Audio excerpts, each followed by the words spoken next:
आपल्या देशामधली यंत्रणा नक्की करतेय काय? कारण आरडीएक्स पहिली गोष्ट आपल्या देशात येते ती कशी येऊ शकते इतक्या मोठ्या प्रमाणामध्ये. आरडीएक्स येतं, AK-57 येतात आणि प्रामुख्याने उल्लेख करावासा वाटतो की 1992 ला संजय दत्त जो काही सगळ्यांसाठी सेलिब्रिटी म्हणून आहे, पण आमच्यासाठी आजही तो देशद्रोहीच आहे.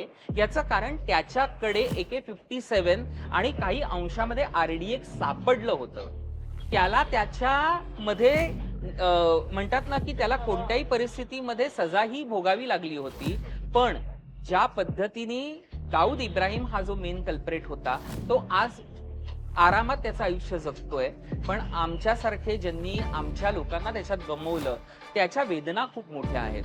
कारण त्यानंतर कोणी डोकावून पाहिलं नाही की आमच्या आयुष्यात काय चाललंय, ही खूप मोठी खंत होती. जेव्हा माझ्या आईच्या मृतदेहाबद्दल सांगतो की माझ्या आईचा मृतदेह मी कशा तुकड्यांमध्ये पाहिला, त्याची तीव्रता त्याच्यामुळेच कळू शकते आणि आत्ताच्या पिढीला हे कळू शकतं की नक्की हा 93चा बॉम्ब ब्लास्ट म्हणजे काय आहे. आणि विसरू नये याचं कारण आजही ज्यांनी तो घडवला ते देशद्रोही अजूनही पासावर लटकलेले नाही, ते त्यांचं आयुष्य सुखरूप जगतायत. पूर्ण व्हिडिओ बघण्यासाठी HBT मराठीच्या YouTube चॅनलला नक्की व्हिजिट करा.